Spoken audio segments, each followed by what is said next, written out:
Halo Speed Lover, kembali dengan saya Sibuk. Oke, di video kali ini, minggu kemarin kita sudah unboxing speedometer atau speedometer ya, speedometer digital KTM. Kali ini seperti biasa, hari Rabu kita akan memasang tutorial pemasangannya ya. Lebih tepatnya pemasangan kabel-kabelnya ya. Kalau untuk pemasangan di motornya nanti tergantung motor teman-teman itu seperti apa. Apakah itu matic, motor BP atau motor sport atau motor batangan ya, motor laki itu yang model-model trondol atau yang model sport, nanti tergantung juga pemasangannya. Jadi setiap motor beda-beda pemasangannya, mau di mana itu tergantung teman-teman ya. Di sini kelengkapannya macam ini, nanti kita coba pasang, dan saya akan pasang di Yamaha Mio, motor saya, motor pribadi ini yang biasanya kita bikin bikin video-video macam ini. Oke, di sini saya mau mengganti ini ya, takometernya dan indikator BC-nya, karena kedua benda ini itu sudah bukan sudah sih, memang nggak akurat ya. Di sini nggak akurat. Ini ya kasusnya, kalau di tangki BC-nya kalau di full itu 100%, tetapi kalau ketika tangki bensinnya udah mau habis, dia tidak menunjuk ke angka 10% atau 0%, tapi dia menunjuk ke angka 50% atau 60%. Dari situ di sini indikator bensinnya sudah tidak akurat ya, macam itu. Dan untuk yang RPM-nya RPM-nya juga nggak akurat ya. Di sini saya pakai TDH, ini nggak akurat juga. Nggak akuratnya kenapa? Karena tidak responsif sih, iya responsif. Tapi ketika RPM-nya mesin itu sudah diputar 4000, nah dia tahu-tahu ini indikator ini tahu-tahu dia bisa naik sendiri sampai ke 14.000. Padahal kondisi putaran mesin itu tidak terlalu tinggi-tinggi amat, tapi di sini malah menunjukkan sampai ke 10 ke atas. Dari situ ini sudah tidak akurat lagi, macam itu ya. Di sini kalau harganya 100 ribuan lebih, kalau ini harganya nggak sampai 100 ribu ya, 60 ribuan atau 50, saya lupa. Di sini ini mereka Scarlett, SCT Scarlett, kalau ini TDH. Di sini mau saya ganti aja dengan yang ini replika KTM. Di sini semoga aja akurat ya. Semoga aja akurat macam itu. Oke, tanpa basa-basi kita akan pasang aja. Kita akan pasang speedometernya si replika KTM ini, mau saya pasang di situ. Di sini tidak terlalu perubahan. Pada kemudian kita akan membuat dudukannya si replikanya itu ya, speedometer replikanya. Tapi di sini saya akan coba memakai dudukan bawaannya, apakah bisa terpasang atau tidak, macam itu. Teman-teman, untuk saat ini kita langsung pasang. Di sini saya langsung lompat aja. Di sini saya mau bongkar bodinya semua, jadi hanya tersisa stangnya aja, supaya saat pemasangan mudah untuk dilihat teman-teman. Oke, lanjut. Oke teman-teman, di sini visor dan cover body ya, yang plat nomornya itu sudah terlepas macam ini bentuknya. Nah, oke, di sini duduknya ini kan dudukannya buatan ya, maksudnya itu enggak aslinya Mio. Oh ya, ini Mio pertama. Jadi teman-teman, kalau teman-teman punya Yamaha Mio versi pertama, silahkan ikuti aja. Ada kemungkinan nanti kabel-kabelnya, warna kabelnya dan posisi warna kabelnya sama ya. Penempatan si soketnya itu ya, soket kabelnya ada kemungkinan sama. Tapi untuk yang Yamaha Mio generasi kedua tuh, yang lampunya tuh ada di sini. Lampunya smiley itu ada kemungkinan perkabelannya atau posisi warna kabelnya agak berbeda. Tapi kalau menurutnya teman-teman Mio generasi pertama, silahkan ikutin aja video ini. Oke, di sini dudukan visor ya, ini dudukan visor buatan sendiri. Visornya macam ini. Ini kalau nggak salah visor kepunyaan Vario ya. Ini kepunyaan Vario kalau nggak salah. Macam itu. Oke, kita langsung bongkar aja, atau kita langsung lepas aja si ini RPM meternya sama indikator bensinnya. Kita lepas macam itu, dan kita akan siapkan kabel-kabelnya dan jalur kabel mana saja yang akan dipakai. Terus tonton video ini sampai selesai. Oke teman-teman, di sini kita pembahasan ulang ya, singkat aja. Di sini kita akan membahas warna kabel di sini karena ini motor matic ya. Jadi untuk soket yang ini ya, yang 6 pin ini adalah soket indikator gigi transmisi ya. Karena ini motornya matic, di sini soketnya tidak terpakai, jadi nanti kita potong saja. Yang terpakai hanya 2 soket ini yang berisi 9 pin dan berisi 3 pin. Yang 3 pin adalah sensor kabel untuk sensor kecepatan ya. Macam itu nanti kita pasangnya nanti kita bahas saja belakangan. Tadi adalah sensor soket untuk bermacam-macam lampu indikator ya nanti di sini. Jadi yang kita hilangkan adalah sensor lagi. Yang kita hilangkan adalah soket 6 pin yang menunjukkan indikator transmisi kita hilangkan karena ini untuk matic macam itu. Dan kita langsung menuju sepeda motornya dan kita akan mulai pemasangan.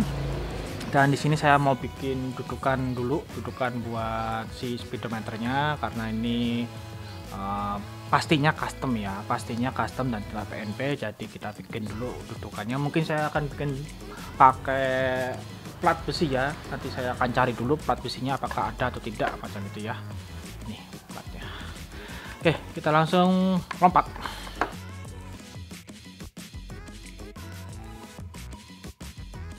Oke teman-teman, di sini sudah terpasang semua, khususnya speedometernya ya. Di sini di akhir video nanti saya berikan jalur kabelnya ke arah mana aja ya, khusus untuk Mio aja, Mio keluaran pertama dan Mio keluaran kedua yang karburator. Ada kemungkinan untuk lain merek nanti bisa dikembangkan lagi untuk teman-teman ya, dikembangkan lagi. Jadi yang berbeda hanya di warnanya aja, jadi teman-teman bisa kembangkan saja sendiri. Misalkan teman-teman masih ragu, teman-teman tinggal tulis saja di kolom komentar, nanti saya akan jawab sebisa saya macam itu. Dan di sini sudah terpasang semua kabelannya di sini. Dan untuk yang tidak terpakai yaitu di soket indikator gigi ya, 1 2 3 4 5 6 nya itu. Kemudian ditambah lagi indikator netral sama indikator cek engine-nya nggak saya fungsikan karena kalau untuk dipasangkan di motor matic itu kayaknya nggak fungsi ya, khususnya untuk karburator ya, matic karburator itu nggak fungsi, jadi saya non fungsikan macam itu. Dan ini tampilannya seperti ini, dan kita tes RPM nya aja ya. Nah macam ini.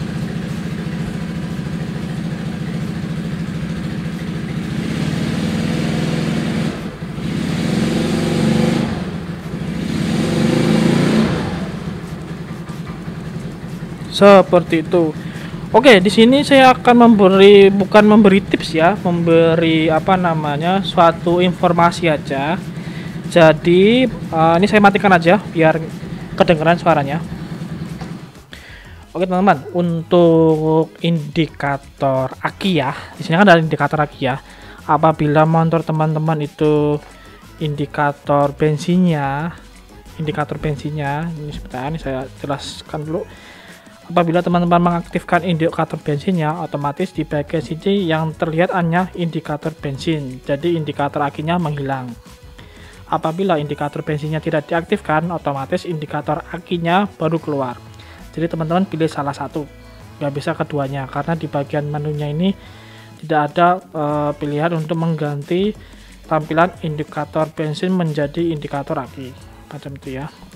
Nanti kita akan perjelas untuk fungsinya apa aja di tombolnya ini ya, macam itu. Jadi apabila teman-teman ingin memfungsikan indikator bensin, otomatis teman-teman harus memasang indikator tambahan untuk akinya sendiri ya, voltasenya macam itu. Itu saja untuk speedometer replika KTM.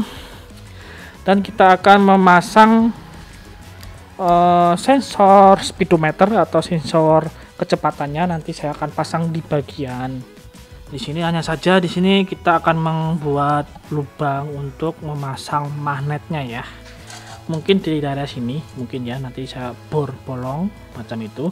Karena kalau saya masukkan ke dalam lubang bautnya si cakram atau si piringan ini, ternyata magnetnya itu tuh diameternya terlalu besar, jadi tidak bisa masuk ke dalam sini.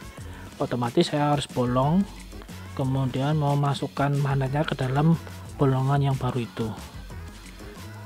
Dan nanti sensornya saya pasangkan di daerah sini, ini saya manfaatkan. Kemudian saya bikinkan plat lagi.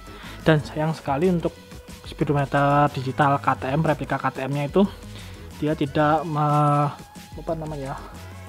tidak memberikan suatu dudukan ya, memberikan dudukan untuk si sensor magnetnya, sensor kecepatannya ya. Jadi harus bikin sendiri. Jadi tidak diberikan semacam dudukan macam itu. Jadi kita harus custom lagi. Dan di sini bukan patokan, jadi teman-teman sesuaikan saja di masing-masing motornya teman-teman. Ada kemungkinan bisa sama, ada kemungkinan tidak sama, terutama di bagian dudukan si sensor kecepatannya itu, terutama itu. Dan yang kedua adalah penempatan si magnetnya itu ya. Mungkin tiap motor berbeda-beda, jadi teman-teman harus kembangkan sendiri, harus menyesuaikan sendiri. Apabila tidak paham dan apabila teman-teman alatnya kurang, otomatis teman-teman harus bekerja sama dengan bengkel-bengkel langganan teman-teman atau bengkel yang terbiasa memasang speedometer digital custom tersebut. Seperti itu. Oke, kita langsung lanjut aja pemasangan sensor kecepatan si speedometer KTM macam itu. Dan di sini kita langsung lompat aja saat pemasangannya. Jadi untuk proses pembuatannya sih simple sih, hanya berupa plat aja. Teman-teman bisa pakai plat besi macam ini. Ini plat besi ya, plat besi lembaran yang tebalnya sih bisa mungkin tebalnya 4 mili ya, agar tidak tidak gampang bengkong. 4 mili, jangan yang 2 mili. 2 mili itu terlalu tipis. Paling tidak 4 mili ya. Tapi di sini saya tidak pakai plat besi, tapi saya pakai plat aluminium ya, macam itu. Oke teman-teman, kita langsung mulai pemasangan si sensor kecepatannya. Oke, speed lover, di sini kita sudah memasang magnet ya, magnet sensor kilometernya atau sensor kecepatan yang ada di speedometer digital KTM. Di sini saya pasang 2 dan saya pasang di piringan cakramnya macam ini. Saya pasang 2 ya, 1 2 menyilang seperti ini. Saya bolong pertama dengan diameter 6 mili dulu, kemudian saya bolong lagi 8 mili, tapi nggak sampai tembus, hanya setengah dari ketebalan ini ya, supaya si magnetnya bisa menempel ke dalam, jadi tidak plong ya. Jadi si magnetnya bisa ada semacam dudukannya ya.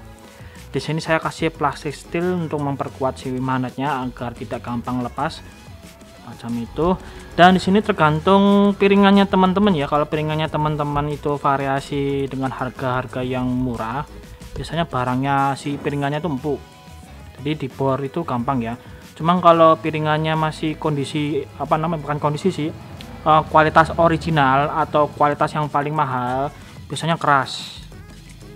Dan di samping itu teman-teman harus kerjasama dengan mekanik ya, atau yang teman-teman yang punya bor tangan, minimal bor tangan ya, tapi lebih baik pakai bor duduk. Jadi teman-teman harus bekerja sama dengan bengkel atau mekanik ya yang punya mesin bornya agar dapat dibolong macam itu. Di sini hanya sebagai sebagai contoh saja, karena di setiap motoran beda-beda bentuk piringannya. Jadi ini hanya sebagai contoh aja. Saya pasang 2 karena sisanya akan saya jadikan cadangan aja, apabila di sini hilang ya, macam itu. Oke, di sini saya langsung menuju ke dudukan sensor ya, yang ada kabelnya itu ya. Ini kan dudukan magnet, kita tempel di sini. Sedangkan kita akan menuju ke dudukan sensornya. Oke teman-teman, di sini kita berada di bagian shock ya. Saya akan menempelkannya di bagian kaliper ini sensornya ya. Ini kita sebut aja apa ya? Kita sebut aja sensor ya. Terus yang di piringan tadi itu magnet macam ini. Jadi saya tempatkan di bagian sini ya. Tadi saya belokkan dulu biar gampang melihat. Aduh, kok bentar. Oke, ini dia. Nanti saya tempatkan di sini macam itu ya. Atau enggak sih? Nah, saya tempatkan di sini ya. Nanti saya bikinkan plat, nanti saya dapatkan di sini. Nanti saya pasang baut tembus ini. Nah, nanti ini ada platnya di sini. Platnya buat dudukan si sensornya ini. Ini saya buatkan plat dari aluminium ya, biar nggak gampang karat. Ada sih besi tapi yang nanti gampang karat, jadi saya pasangkan aluminium aja macam itu. Nah ini bersifat opsional ya, jadi sesuaikan saja dengan motornya teman-teman. Di sini hanya saya contohkan saja apabila teman-teman punya Yamaha Mio yang lama ya. Kalau untuk Yamaha Mio yang baru besar kemungkinan berbeda model penempatan dudukannya ini, si sensornya, karena kalau yang Yamaha New kan model kalipernya beda ya dengan yang Mio lama macam itu. Kalau Mio New itu kan model kalipernya kayak Jupiter MX. Kalau Mio lama bentuknya seperti ini, dia baut selang remnya ada di bagian depan bukan di belakang sini ya, dia ada di sini kalau Mio lama macam itu. Oke, di sini saya lompat aja, kita langsung menuju ke proses pemasangannya dan bentuk dudukannya seperti apa. Oke teman-teman, di sini maaf ya kondisinya lagi hujan, semoga aja suara saya terdengar. Oke, ini dia platnya. Ini plat buatan sendiri, saya menyesuaikan dengan dudukan yang ada di shock dan jarak dengan si ini sensornya speedometer ya, macam itu. Kita langsung mulai pasang aja, karena nanti saya dapatkan di sini ya, di bagian belakangnya sini. Semoga kelihatan ya teman-teman ya, atau saya lanjutkan besok hari lagi supaya kelihatan. Ini lightingnya memang agak kurang ya, ini lightingnya agak kurang, saya lanjutkan aja besok. Oke teman-teman, kita di hari berikutnya, karena di hari kemarin itu cuacanya mendung, lightingnya tidak bagus banget, jadi gelap semua. Kali ini kita langsung melanjutkan. Di sini dudukan sensornya sudah kita pasang macam ini.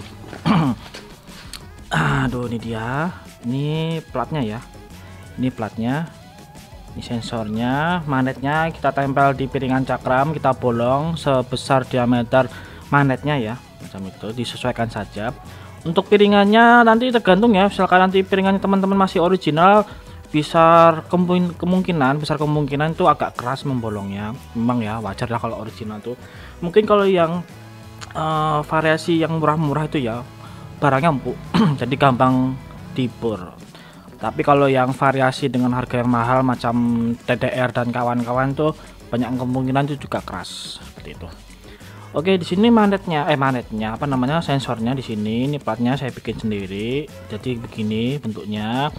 Untuk jarak si sensornya dengan si magnetnya itu kurang lebih 1 sampai 2 mili ya. Semisalkan nanti 2 mili pun jaraknya si speedometernya tidak terbaca, teman-teman tinggal dirapatin lagi aja si sensornya dengan si magnetnya, diperdekat ya supaya sinyalnya dapat terbaca macam itu.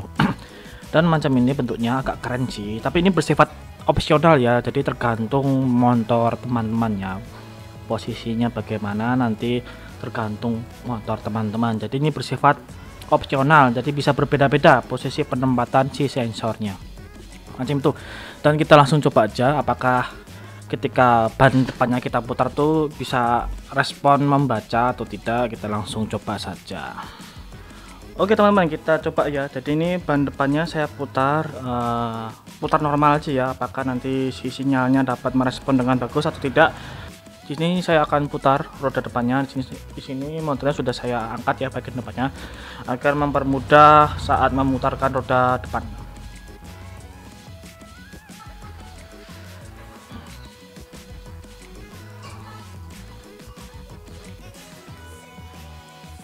Oke, begitu ya. Jadi responnya memang bagus. Jadi diputar sebentar aja si speedometernya mau membaca. Jadi untuk kesimpulannya, untuk speedometer KTM replika ini respon sinyalnya bagus ya. Jadi bisa dibilang kalau akurat sih nggak juga ya. Jadi ini tergantung input parameter keliling roda depannya ya. Jadi untuk kita langsung bahas input saja ya. Kita bahas input datanya. Kita langsung bahas. Jadi di video unboxing kita sudah kita sudah membahas cara setting inputnya. Bentar, ini saya angkat aja dulu. Oke, cara inputnya mengisi data lingkar roda depannya agar si pembacaan speedometernya akurat itu caranya begini. Pertama, off-kan dulu kontak, kemudian tombol ini ditekan dan ditahan, kemudian on kan lagi kunci kontaknya, dia langsung muncul seperti ini. Jadi kalau teman-teman diamkan selama 5 detik, dia akan kembali ke posisi normal seperti ini. Jadi kekurangannya speedometer ini, kita harus cepat-cepat mengisi data inputnya ya. Jadi nggak bisa lama-lama, harus cepat-cepat. Jadi seperti itu. Oke, di sini saya akan berikan screenshotnya aja, atau apa namanya, potongan gambarnya. Oke teman-teman, untuk parameternya kita ke bagian kiri dulu ya. Bagian kiri itu adalah tombol. Kemudian lanjut ke bagian kanan, ini adalah tombol sinyal ya, atau push. Dia apa namanya, nomornya atau angkanya 1 sampai 12 ya. Di sini saya kurang tahu nih fungsinya buat apa, input datanya yang ini. Kemudian ada input keliling roda depan. Jadi kalau motornya teman-teman itu paling tidak ringnya itu ring 14 atau motor matic, dimasukin saja input 1280-an. Tapi kalau ringnya motor teman-teman itu ring 17, dimasukin aja inputnya 1500-an macam itu ya. Kemudian geser kembali, itu adalah input jumlah silinder. Nanti akan mempengaruhi dari itu kecepatan respon si takometer atau RPM-nya ya, macam itu. Dan yang satunya lagi saya kurang jelas nih buat fungsinya buat apa, jadi saya nggak terlalu apa namanya, tidak terlalu tahu fungsinya buat apa, karena di bagian itu pun saya rubah-rubah pun nggak ada efeknya, jadi saya kurang tahu fungsinya buat apa. Dan sekian ya, kita sudah ya, sekian untuk video kali ini, memasang si Speedo KTM replika ke motor Yamaha Mio macam itu.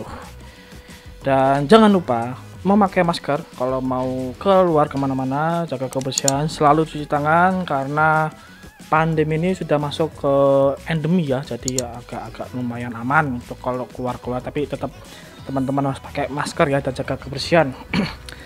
Dan sekian untuk video yang gak jelas kali ini, dan kita bahas lagi untuk video-video selanjutnya apa ya, nanti adalah pokoknya. Dan sekian, safety riding dan salam aspal grunjal.